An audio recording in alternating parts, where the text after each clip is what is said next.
आत्मदेव नाम के ब्राह्मण, नाम बड़ा प्रख्यात था इनका सब जगह।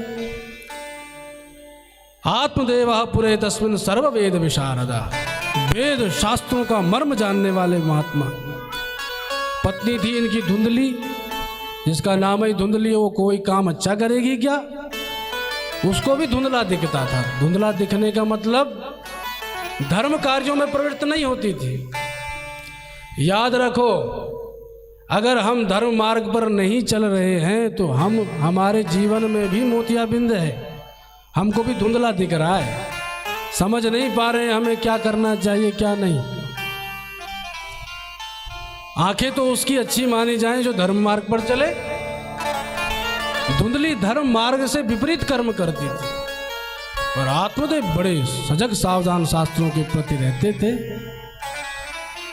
सब सुख सुविधाएं इनके घर में थी, लेकिन एक ही दुख था कि इनके घर में संतति नहीं थी। जब बहुत यज्ञ यागादि कराए, धार्मिक अनुष्ठान कराए, ब्राह्मणों को जिमाए, फिर भी संतान नहीं पाए तो बहुत घबराए और मरने के लिए निकल पड़े जंगल की ओर। विचार करते हुए जा रहे हैं, धिग्जीवितं प्रजाहीनं धिग्गृहं च प्रजां विना, धिग्धनं चानुपत्यस्य धिक्कुलं संतति विना। अरे धिक्कार है उस कुल को जिस कुल में कोई वंशज न हो। धिक्कार है उस घर को जहां बच्चों की किलकारियां न गूंजे।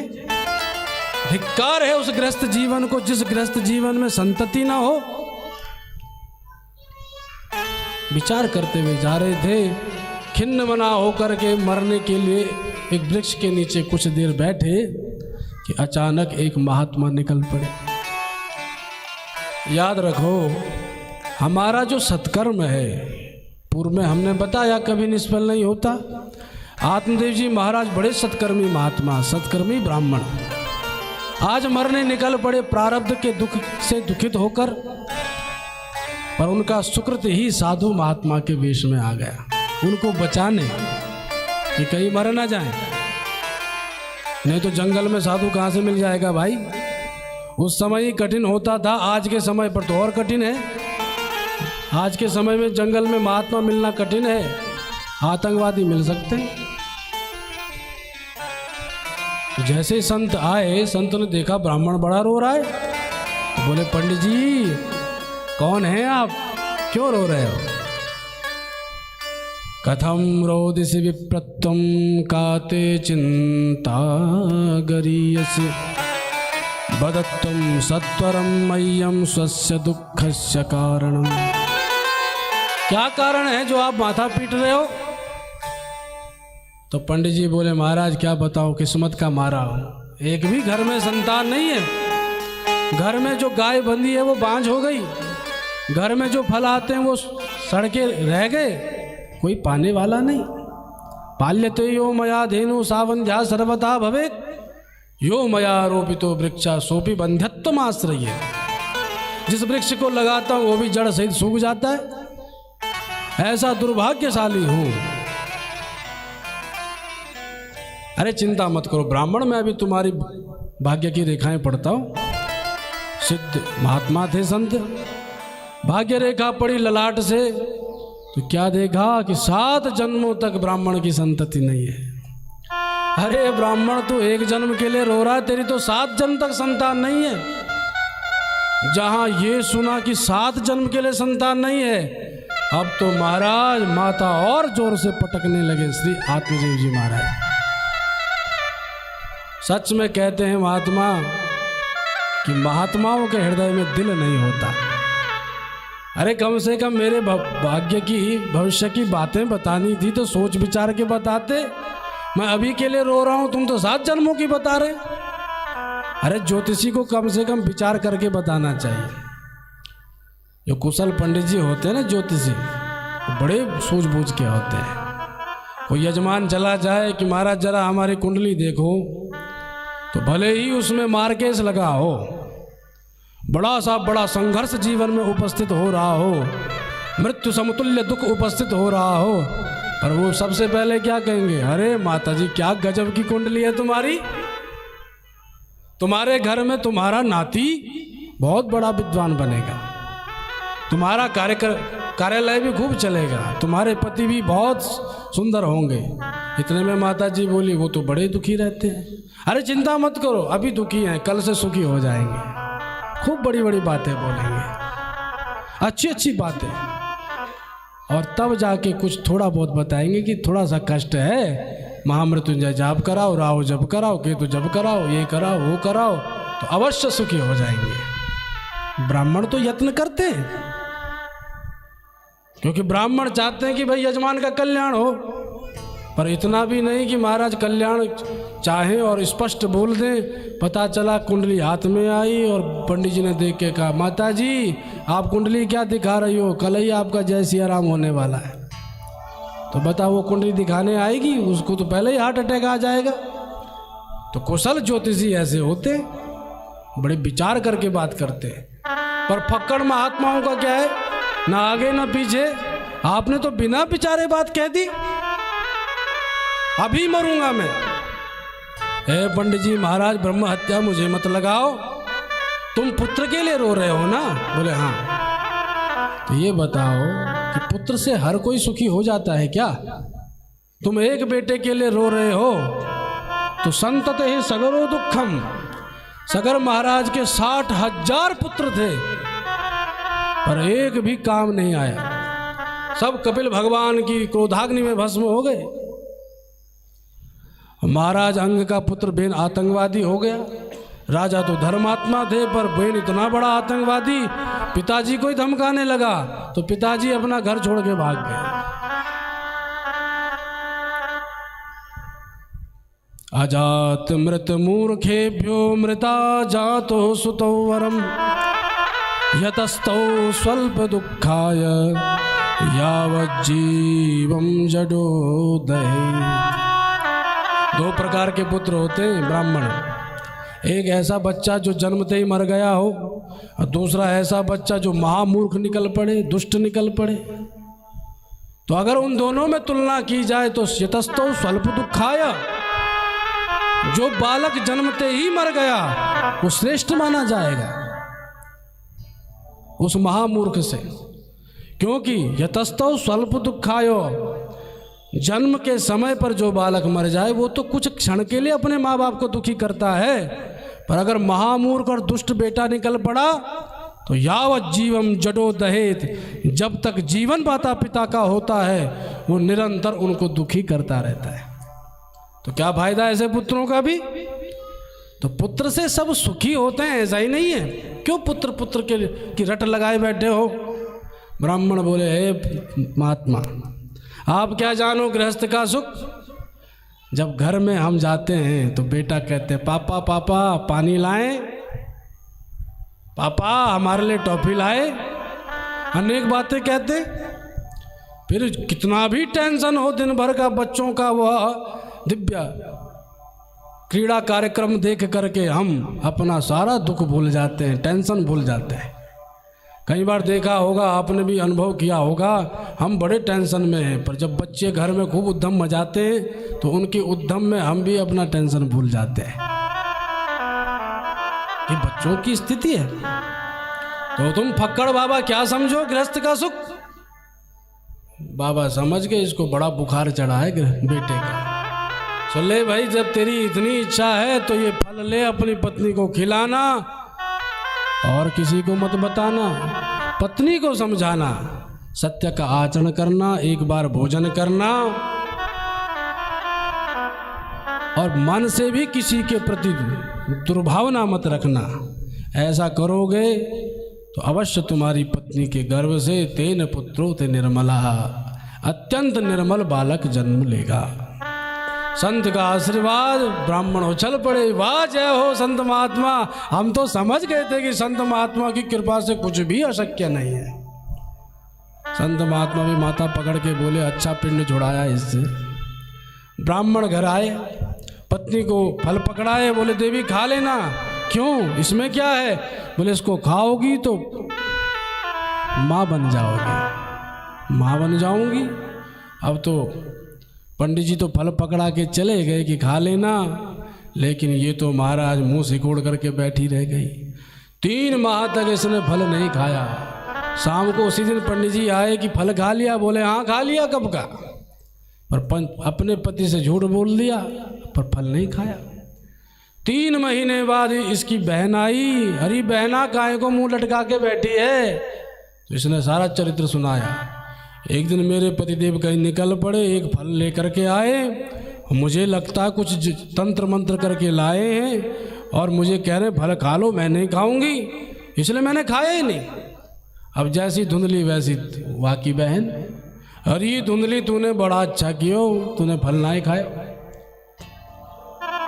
फल खाने से भी कहीं बेटा बेटी हो जाते हैं। सब बेमतलब की बकवास बातें हैं। अच्छा क्या नहीं खाया, पर करूं क्या बहन, पतिदेव ने तो फल दिया है। बोले एक काम कर, मेरा एक और बच्चा होने वाला है। मेरे कई बच्चे हैं, 3 माह हो चुके हैं मेरे बच्चे को, 6 माह बाद जन्म लेगा, मैं तुझे पकड़ा दूंगी। तो अपने पति को कहना मेरा बेटा हो गया। और इस फल का क्या करें? बोले इसको गैया को खिलाती। गैया भी तो बांझ है। देखें संत का चमत्कार है कि ऐसे टोटका करा के आए हैं। गाय को वह फल खिलाया गया। 6 माह बाद धुंधली की बहन अपना बच्चा लेके रात आई, अपनी बहन को पकड़ाई। सुबह होते ही गला फाड़ करके धुंधली कहने लगी है गयो है गयो है गयो। पंडित जी महाराज आपके घर में लाल ने जन्म लिया है। जो महाराज आत्मदेव ने सुना गदगद हो गए, उछल पड़े। बड़ा उत्सव मनाया जाने लगा, नामकरण किया गया उसका। धुंधली बोली मेरा बेटा तो मैं नामकरण करूंगी, तो कर लो देवी। मैं धुंधली, मेरा बेटा धुंधकारी। आत्मदेव जी बोले तूने 9 महीने तक अपने घर में रखा है, तो तू धुंधकारी रख या प्रलयंकारी रख, जो रखना सो रख, पर तूने इतना बड़ा सुख दिया है मुझे। 3 महीने बाद गाय ने भी बच्चा दिया, पर बच्चा कैसा? मनुष्याकार, बस कान ही गाय के जैसे थे, बाकी मानव देह चमक रहा था। त्रिमासे निर्गते चाथ साधेनु सुसुवेर्भकम सर्वांगम सुंदरम दिव्यम निर्मलम कनक प्रभम। कनक कांति से दैदीप्यमान उस बालक ने जन्म लिया, जिसको देखते ही आत्मदेव गदगद हो गए। नामकरण कर दिया गोकर्ण। बोलो गोकर्ण जी महाराज की। कालांतर में गोकर्ण जी प्रख्यात और धुंधकारी कुख्यात, एक महापंडित और धुंधकारी आतंकवादी। घर से जब गुजरता है तो जिसके बच्चे दिख जाएं पकड़ करके कुएं में फेंक देता है। घर में कोई न दिखे तो आग लगा के भाग जाता है। संत महात्मा बड़े बेचैन हो जाते, न जाने ये दुष्ट कब क्या कर दे, बचते रहते हैं। एक दिन 5 वैश्याओं के साथ संलग्न हो गया, सारा धन घर का उड़ाने लगा। जब घर में धन नहीं बचा तो घर के पात्र भी उठा के ले जाने लगा, घर के बर्तन। पिता आए, हे बेटा क्या कर रहा है? तो धुंधकारी ने पिताजी को धक्का दे दिया, भाग जाओ। और जैसे पिताजी को धक्का दिया तो लग गया धक्का पिताजी को। अरे जिस पुत्र के लिए मैंने संत महात्मा के चरणों में कितनी अनुनय विनय करी, आज वही मुझे धक्का मार रहा है। रुदन करने लगे। विचार करते हैं कि जब पुत्र ही दुत्कार दे, फटकार दे, तो फिर ऐसा जीवन भी किस काम का।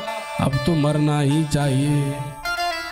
अब देखो सज्जनों, पहले भी मरने जा रहे थे, आज भी मरने जा रहे हैं। पहले मरने जा रहे थे कि बेटा नहीं है, और आज मरने जा रहे हैं कि बेटा काहे को है। यही हमारे साथ सबसे बड़ी समस्या है। पहले तो गाड़ी नहीं होगी तो हम कहेंगे ठाकुर जी महाराज एक वाहन हो जाए तो खूब आनंद आ जाए। जैसे गाड़ी आई और कुछ समय बाद जब उसका खर्चा बढ़ने लगा तो फिर कहेंगे ठाकुर जी महाराज कितना खर्चा हो रहा है इस गाड़ी पर। तो पहले तो गाड़ी के लिए रो रहे थे, अब गाड़ी के खर्चे के लिए रो रहे हो। समस्याएं प्रकट कर रहे हो। पहले बेटे के लिए रो रहा था। मरने का मन बनाया कि इतने में एक दिव्य श्लोक कान में टकराया। जिसको सुन करके आत्मदेव जी ठहर गए। मुड़ करके देखा तो गोकर्ण जी महाराज श्लोक गान करते हुए आ रहे थे कि न चेन्द्रस्य सुखम किंचिन न सुखम चक्रवर्तिनः सुखमस्ति विरक्तस्य मुनेरेकांत जीविना। चक्रवर्ती सम्राट जो सप्तद्वीप वसुंधरा का एकमात्र अधिपति है, उसको भी सुख नहीं है। देवराज इंद्र जो त्रिलोक का अधिपति है, जिसके ऊपर प्रजापति का पद आता है और उस प्रजापति के पद के ऊपर एकमात्र ब्रह्मा जी का पद आता है, ऐसा त्रिलोकाधिपति होने पर इंद्र भी सुखी नहीं है। संसार में हर कोई दुखी है, कोई तन दुखी, कोई मन दुखी, कोई धन बिन रहत उदास, थोड़े थोड़े सब दुखी, पर सुखी कृष्ण को दास। सुखी है तो एकमात्र रामदास, कृष्णदास, शिवदास, बाकी सब उदास हताश हैं। जब ये सुना, पास में आया बेटा, बेटा सुखी फिर है कौन? बोले एक ही सुखी है, मुनेर एकांत जीविना, जो एकांत से भी महात्मा है, निसंग असंग हो करके हरि को ही एकमात्र अपना परम लक्ष्य बना करके साधना के पथ पर निकल गया हो, ऐसा व्यक्ति ही सुखी है। हृदय में बात जम गई। संत महात्मा भी पहले समझाए थे, पर कुछ बात हृदय में नहीं जमी, पर अब जम गई। कारण क्योंकि इस समय हृदय खाली है। उस समय तब मोह का, पुत्र का ऐसा बुखार चढ़ा था, हृदय ऐसा पुत्र पुत्रेषणा से भरा पड़ा था कि महात्मा का ज्ञान नहीं टिक रहा था। पर आज टिक गया, क्योंकि हृदय में अब कोई भी वासना नहीं है। 2 श्लोकों में गोकर्ण जी महाराज ने अपने पिता को ज्ञानोपदेश किया। इसे श्रीमद् भागवतांतर्गत गोकर्ण गीता के नाम से जाना जाता है। जो इस गोकर्ण गीता का भी तत्व समझ लेते हैं, उसे भगवत गीता के तत्व समझने के बराबर ही फल मिलता है। अद्भुत है श्री गोकर्ण गीता। गोकर्ण जी महाराज कहते, पिताजी ध्यान से सुनो। देहेस्ति मांस रुधिरे भीमतिम त्यजत्वम जाया सुतादिषु सदा ममतां विमुञ्च पश्यानिशं जगदिदं क्षणभङ्गनिष्ठं वैराग्यरागरसिको भवभक्तिनिष्ठा।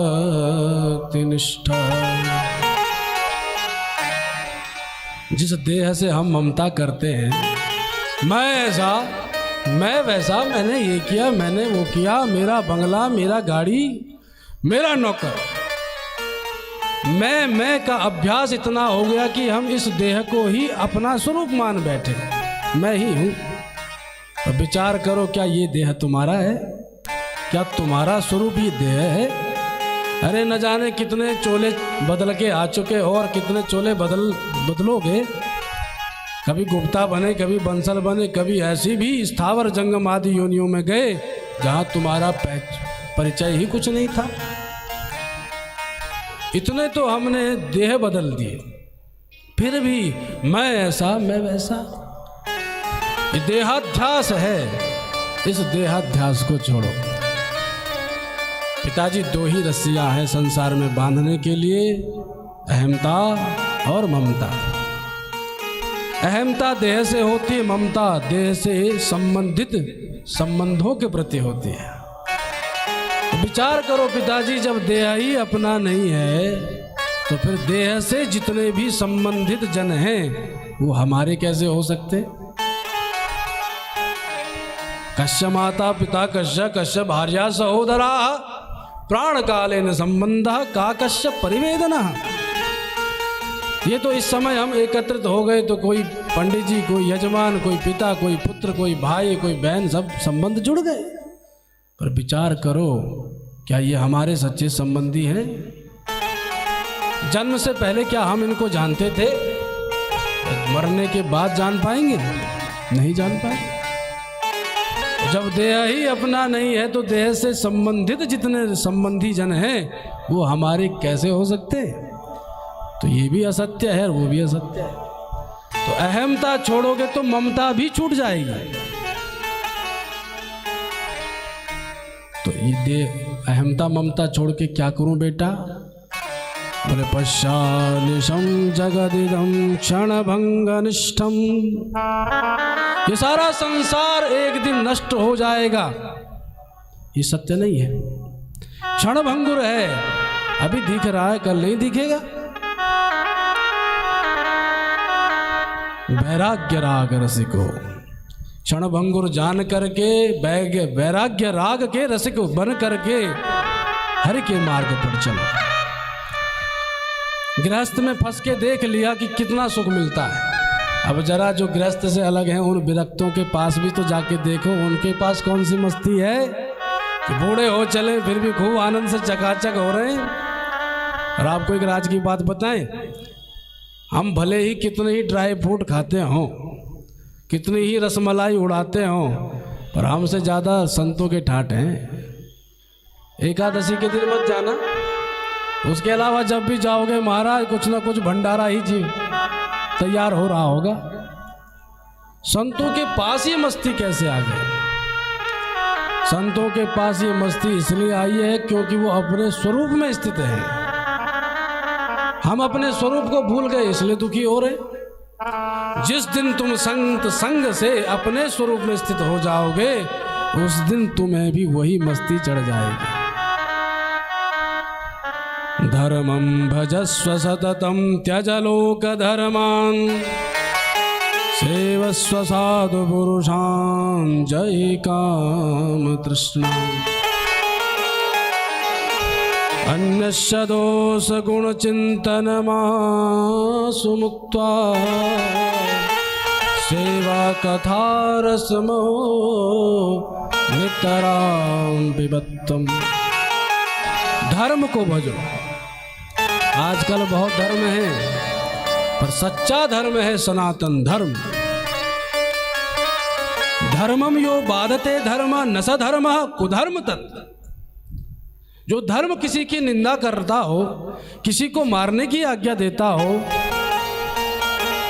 मात्र अपना ही पोषण करना चाहता हो, वो धर्म नहीं है, कुधर्म तत्।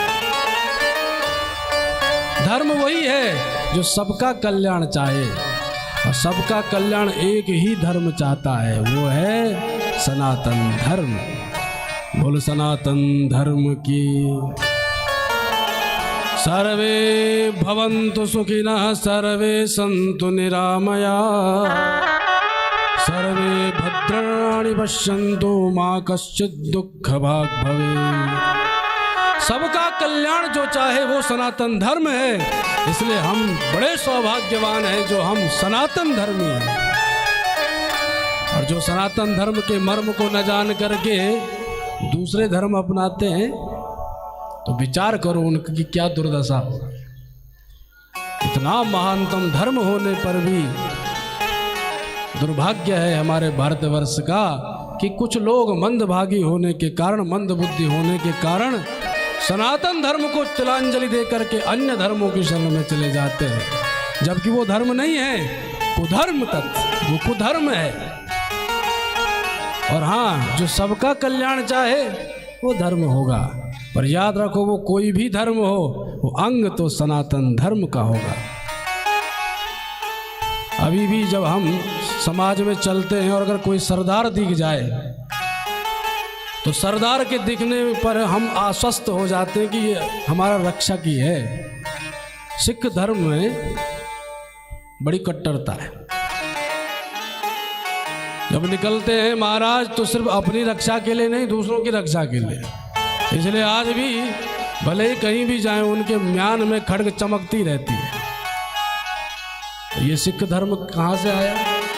ये सनातन धर्म का ही अंग है। आप प्रायः देखो, सनातन धर्म में सबसे मुख्य है सेवा धर्म। कृष्ण सेवा सदा कार्या मानसी सा परामता। और सिख धर्म सेवा धर्म को आगे बढ़ाता है। जब आप गुरुद्वारे में जाएं तो बड़े बड़े महाराज, करोड़पति आदमी भी हमने चप्पल उठाते हुए देखे हैं, हमने सुना है। वो आते हैं और गुरु नानक जी का स्मरण करके सेवा भाव को पूर्ण करते हैं। सेवा, सच्चे सनातनी सेवा ही करते हैं समाज की, इसलिए हम बड़े सौभाग्यवान हैं। तो पिताजी सनातन धर्म की शरण में जाकर के अन्यश्च दोष गुण चिंतन मास मुक्ता, सबके दोष गुणों को परे रख करके एकमात्र भगवान का भजन करो, तब भगवत प्राप्ति होगी। हृदय में बात जम गई, निकल पड़े आत्मदेव जी और वनांचल में जाकर के श्रीमद् भागवत जी के 10वें स्कंद का पाठ करके श्री कृष्ण में ही विलीन हो गए। बोल भागवत भगवान की। पिताजी विलीन, अब मचाया उसने आतंक। अब माँ से कहने लगा निकालो माल मसाला। मैया बोली सब तो तूने बर्बाद कर दिया दुष्ट, अब क्या लेगा। तो जलती हुई लकड़ी से अपनी माँ को मारने का प्रयास किया। धुंधली बोली हाय विधाता, इसी धुंधकारी के लिए मैंने इतनी लड़ाई करी थी पति से, अब ये जीवन रखकर कोई लाभ नहीं। इति संत्रास इति तद्वाक्य संत्रास्ता जनन्या पुत्र दुःखतः कूपे पातः कृत उरात्रो तेन सा निधनम गता। अर्धरात्रि में कुएं में जाकर के कूद गई और प्राणांत को प्राप्त हो गई धुंधली। अब तो महाराज मैया भी चली। अब गोकर्ण जी घबरा गए, अब लगता अपने राम का नंबर है। तो गोकर्ण जी बोले बड़े भैया अब हम भी चलते हैं तीर्थों को। विचार कर रहे मन में कि तीर्थों में जाने पर ही लाभ है, न जाने ये दुष्ट क्या कर लेगा। एक दिन राजा के यहाँ चोरी करी, माल वैश्याओं को थमाया, पर वैश्याओं को ये नहीं भाया। उन्होंने सोचा कि राजा के यहाँ से लाया है, राजा के राजकर्मी पकड़ेंगे, 2-4 डंडे पड़ेंगे इसके, हमारा भी नाम उगल देगा, इसलिए इसको मारने में ही कल्याण है। अर्धरात्रि को रस्सी गले में बांधी मारने का प्रयास किया वैश्याओं ने धुंधकारी को, पर नहीं मरा। अंत में जलते हुए अंगारे मुख में भर दिए, तड़पता हुआ यह प्राणांत को प्राप्त हो गया, भयंकर प्रेत हो गया। गोकर्ण महाराज कुछ समय बाद तीर्थाटन करके घर आए, आंगन में सोए थे। अर्धरात्रि में कभी भैंसा बन के आया, कभी मेढ़ बन करके आया, कभी इंद्र, कभी अग्नि, कभी पुरुष। सकृन में सा सकृद्धस्ति सकृच्च महिषो भवित, सकृदिंद्रः सकृच्चाग्नि पुनश्च पुरुषो भवत। गोकर्ण जी समझ गए कोई लगता प्रेत है। अनेक दिव्य तीर्थों का अभिमंत्रित जल जो ही सिंचन किया कि वागवाणी प्रकट हो गई, बोल पड़ा अहम भ्राता त्वदीयोस्मि धुंधकारीति नामतः स्वकीयेनैव दोषेण ब्रह्मत्वं नाशितं मया। अपने ब्रह्मत्व का नाश करने वाला मैं तुम्हारा बड़ा भाई धुंधकारी हूं। अरे बड़े भैया तुम्हारी ये स्थिति, मैंने तो श्राद्ध भी किया था। बोले कितना ही श्राद्ध कर लो गया में जाकर, मेरी मुक्ति नहीं होगी। 1 नंबर का पापी हूं मैं, कुछ भी पुण्य नहीं किया था, तो कुछ उपाय करो आप। बोले अवश्य करूंगा, अभी तुम जाओ। अगले दिन भगवान सूर्य से पूछा तो भगवान सूर्य ने स्पष्ट शब्दों में गोकर्ण जी से कहा कि श्रीमद् भागवत की कथा करो, तब जाकर के तुम्हारा भाई प्रेत योनि से मुक्त होगा। श्रीमद् भागवत की कथा का आयोजन हुआ, गोकर्ण जी ने कथा करी, समस्त ग्रामवासियों ने श्रवण किया। और जैसे ही भागवत की कथा पूर्ण हुई कि दिव्य रूप धरो जातस्तुलसी दाम मंडितः पीतलान्वितः। तुलसी दल की माला, वैजंती माला, 4 हाथ चमचमाते हुए कनक सदृश पीतांबर के साथ वही धुंधकारी हरि रूप में प्रकट हो गया। बोल भागवत भगवान की। गोकर्ण जी चक्कर में पड़ गए, कौन हो? बोले हम तुम्हारे बड़े भाई धुंधकारी हैं। जैसे ये सुना गोकर्ण जी तो आश्चर्य में गड़ गए। हरि पार्षदों ने धुंधकारी को पकड़ के विमान में बिठाया और ले चले भगवान के धाम की ओर। जाने लगे तो गोकर्ण जी ने पूछा, महाराज श्रोता इतने सारे पर विमान एक क्यों आया?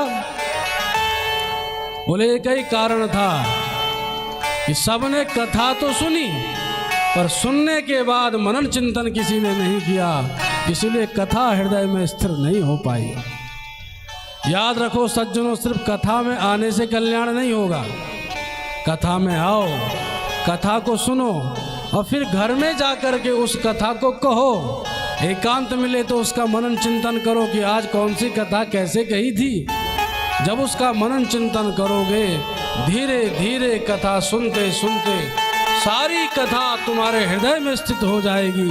और जिस दिन कथा स्थिर हो गई, समझ लो हरि स्थित हो गए। बोल वृंदावन बिहारी लाल की जय। पुनः गोकर्ण जी महाराज ने अग्रिम मास में कथा करी और जैसे ही कथा शुभारंभ हुई, धीरे धीरे करके कथा बढ़ती चली गई। और कथा के समापन पर महाराज एक नहीं अनेक विमान आकाश में छा गए। जितने भी ग्रामवासी थे, उस गांव में जितने भी कुकर सूकर चांडाल आदि थे, सबके लिए विमान प्रकट हो गए।